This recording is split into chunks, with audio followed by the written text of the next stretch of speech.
So on my other two videos, it was like, the phone was ringing. I'm on one phone. I got another one, but everyone want to call this phone when I'm not going to be long. But I had ended it with I think the last video I had was talking about how the ungodly, how the seers are born around the ungodly. This is a very deep topic for me because I was telling you that that's how, my situation was coming up. I was around a whole lot of unbelievers, non-believers. So even though I came out with the gift, I couldn't express it. I didn't know how to express it. That's what I see with her. And I see where the jealousy had extended and where it came from. It was a spiritual jealousy. It wasn't just natural jealousy, because a lot of people are saying because she stayed dressed and because, she kept her hair did. I mean, that played a little bit of it. But her characteristic, she wasn't doing anything very amazing to, let's say, in the world. But amongst these people, when you're a person that they expect to be another way and you're another way, they become obsessed with making you the wrong way.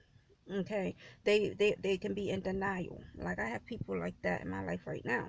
They're totally in denial that I am who I am, and they could what happen is they'll be like let's say they run across this footage, they'll be like, that there she goes again trying to act like she's of God. They don't believe it. They don't believe it. They don't believe I was born righteous, and they don't believe I have a gift.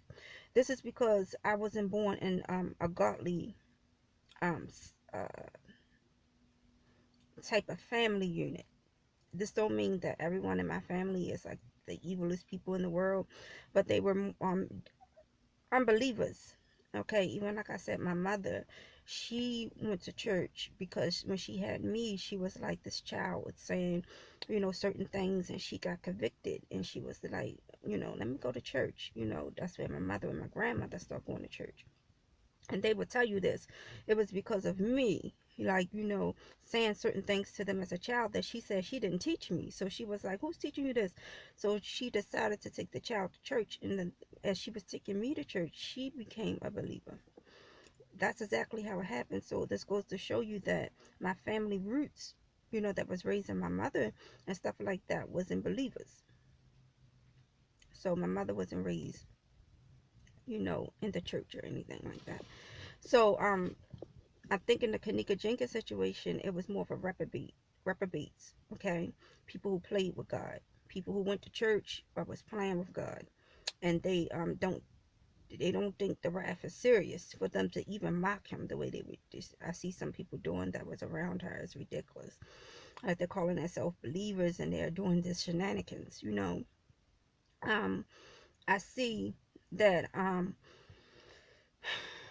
that she became a target for many, many reasons. Many reasons she became a target. One of the reasons is because she didn't want to be a prostitute. And the rest of the girls, they were already into prostitution. I can tell you that. That's what I pick up. And I have did research, and I've heard stories that, the other girls was into prostitution. She was the one that was a no-go. She didn't want to be a hoe, a prostitute. And she was hanging with these girls. And you might say, well, why would she hang with these girls? I've done it. Okay. And when you grow up with these type of people, it's like I said, you don't get away from them overnight. You don't just wake up one day and be like, you know, bye.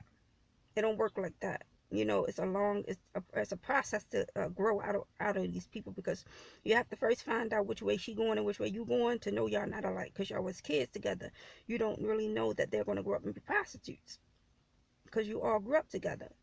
So she was just keeping it loyal because she knew them for a long time. That's all she was doing. But they wanted her to be in the prostitution life, and she wasn't down for it. I do not think that they the kids was murdering her, but they lured her there. Okay, it got out of their hand a long time ago. I think only one girl knew what was going to go down, and the rest of them didn't, as far as the murder. But one girl didn't know. One girl knew, and the rest of the girls didn't know. The other girls just thought it was her initiation night. Like, this is when we're going to get her gang raped. Okay, and they considered her like an uppity guy. She's trying to be something that she's not, because if you look at her mother and you look at her environment, she's nothing like them. So you got to understand, according to those people, she's trying to be something that she's not. Okay, and like I said, I identify with this because this is my battle. Okay, this is my battle as well. You know, I'm very different than my environment and the people that I grew up around, so I'm considered fake, and I'm considered trying to be something that I'm not. Okay, I'm considered to try to be better. I'm trying to be better than them. Okay, I'm considered a phony. Okay, this is because they don't accept that I was born amongst us. I was born in sin, but I'm not. Um, Ungodly. They don't understand that, okay? Because they feel like you sinned, like you saw Kenneka popping mollies and smoking weed, and she talked ratchet out her goddamn mouth, for real. Same thing I done. I've done, you know, similar activities. I hung out with my friends, like, yo, yo, yo, pass the blunt, you know. Like I said, when you raised around this stuff, you go into hiding. You know that you're different, but you don't know how to express yourself. Because you don't know how to express yourself, okay? Around these people who don't, they have no belief in God, or they just play with him. Like, yeah, I believe in God. Yeah, you know what I mean? So you don't know how to express yourself. You're not raised with people who fear God, okay? So you can go into hiding. You don't want them to know you're gifted, because like I'm really in hiding now. I'm just, you know, so drastically touched by this that I'm coming out of hiding. Like, yo, I can see, you know what I mean? I've been could see. I act goofy. I act like I can't see things. And being acting kind of goofy is part of the plan. Like, you know what I mean? You don't want them to know you can see, because why? They'll murder you. Okay, they'll murder you because you see too much. Okay, so you don't want them to know how much you can see. So you're not going to be like, yeah, I can see. It's just something that you're not going to tell them. Okay, it's a secret. So that's what I saw in her. I said she was keeping a secret, that she is a gift. She had to give. And what happened was, when she died, it became a spiritual effect. All of the people that are readers are picking up on this heavy and see that it's demonic. I see that something demonic happened. You know what I'm saying? It's no hiding. Now, because those people, like, where she from, they're not spiritual. The first thing they say, you're not from Chicago. They don't know, you know, people got gifts to see. Like